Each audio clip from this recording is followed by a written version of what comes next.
Olha, a gente vai falar agora sobre aquele jovem de 26 anos que morreu tentando correr uma maratona, né? 42 quilômetros, em um grupo organizado por uma empresa que tem como sócio Pablo Marçal, que é aquele coach motivador que quis ser presidente da República, que no ano passado foi lá e liderou uma expedição à mata, as pessoas ficaram perdidas.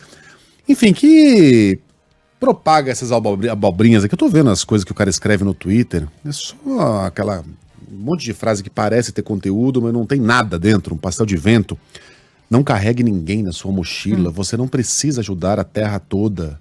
Ajude o próximo, mas não pare na vida para quem não quer correr com você. A prosperidade é um direito que... Só bobagem. Mas tem quem ouça. E aí esse rapaz tentou correr uma maratona, depois de 15 quilômetros passou mal, morreu.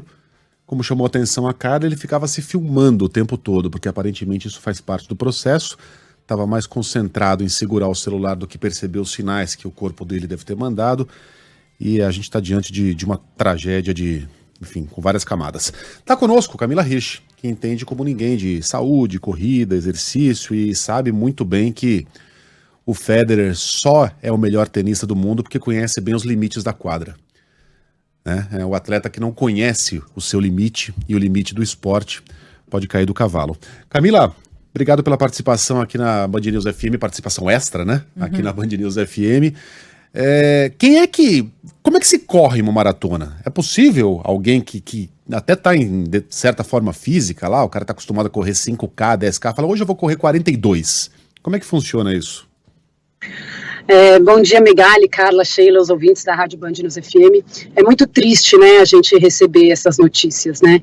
E então, a corrida, a maratona, ela é a mesma coisa. E a gente demora para preparar uma pessoa que já corre entre 5 e 10 quilômetros, que é um corredor, a gente leva normalmente no mínimo 4 meses para preparar uma pessoa para fazer essa maratona, né?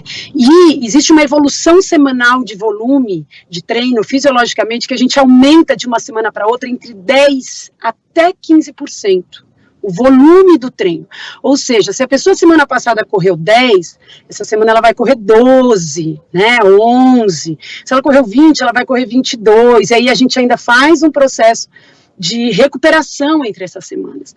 Então, assim, uma pessoa que simplesmente entra e resolve do dia para a noite, de 3 dias, 4 dias, a expor o corpo a uma maratona, está sujeito a uma agressão muito grande. Né? Então, assim, demanda um preparo, uma agressão física muito grande para o teu corpo, né? Você tem que estar preparado.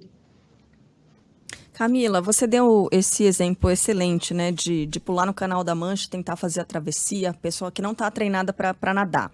Mas a gente sabe que a pessoa aí não aguenta mais e se afoga, né? No caso da corrida, a gente imagina que a pessoa pode se machucar, distender um músculo, né? Eventualmente não conseguir atravessar correndo, mas nesse caso...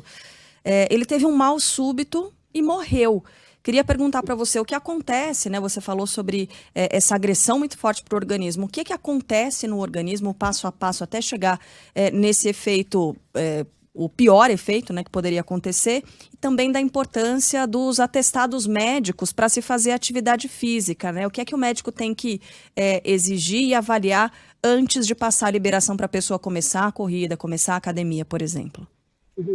Primeiro, para começar uma atividade física, né, Carla, de uma forma geral, a gente faz um teste ergométrico para ver como é que está o coração, ver o histórico familiar, sim, tem alguns até médicos que pedem se a pessoa vai fazer por exemplo, alguma atividade que vai demandar mais, não só entrar na academia, por exemplo, ela pede às vezes um ergo espirométrico, que dá algumas informações um pouco maiores sobre o trabalho ali do nosso coração. Então é fundamental você ter isso. O médico pede. O treinador, é muito importante que as pessoas tenham alguém que oriente, que também vai se proteger em cima disso. Tem muitos testes e avaliações que a gente já pode fazer nesse meio do caminho, né? A gente sabe que um mal súbito pode dar em qualquer um, né? Existe isso, a gente já viu no campo de futebol algumas vezes, as pessoas realmente também passando por isso. Mas a corrida tem um agravante que, se a gente for analisar os casos, é a desidratação, né? E a desidratação, ela mata. A desidratação mata qualquer ser humano, né? E a corrida, ela é uma atividade que ela desidrata demais. E o que acontece? Essa desidratação, ela faz com que aumente a viscosidade do nosso sangue a hora que você está desidratado. E aí, aumentando essa viscosidade do sangue, faz com que o nosso coração tenha que trabalhar mais do que o normal, né? E aí impede que o sangue vá para alguns lugares para proteger as partes vitais do corpo. Então, por isso que primeiro a gente começa a sentir tontura, você começa a ver o estrelinho, vê tudo preto, você tem cãibra, você tem cansaço. Então, é importante você ir adaptando o corpo, você se conhecendo, você estar hidratado, né? Então, uma pessoa que entra para fazer uma maratona, a gente prepara ela já na semana anterior à hidratação dela. Então, assim, a gente tem que entender que é um processo, que é uma coisa séria, com responsabilidade que tem que ser feita. Tem muitas pessoas que correm, né? Hoje em dia a gente vê linhas de maratonas, de chegadas de maratona, a pessoa mais idosa, a pessoa mais gordinha, a pessoa mais magrinha, mas você tem que estar preparado para aquilo. Então, o atleta tem que estar com o respaldo médico, com os exames que precisam ser feitos, né, daquilo. É importante ter uma orientação ou um treinador, se a pessoa não tem um treinador, não é simplesmente alguém berrando no seu ouvido e falando, vai que você consegue, não é assim, né? Então, a gente precisa aprender que as coisas podem ser feitas com diversão, mas tem que ser feita com responsabilidade, né, demais. Então, e obviamente, que você percebeu os sintomas do seu corpo, o corpo avisa normalmente que a coisa não está boa, né? Quando é um processo através de uma desidratação, por exemplo.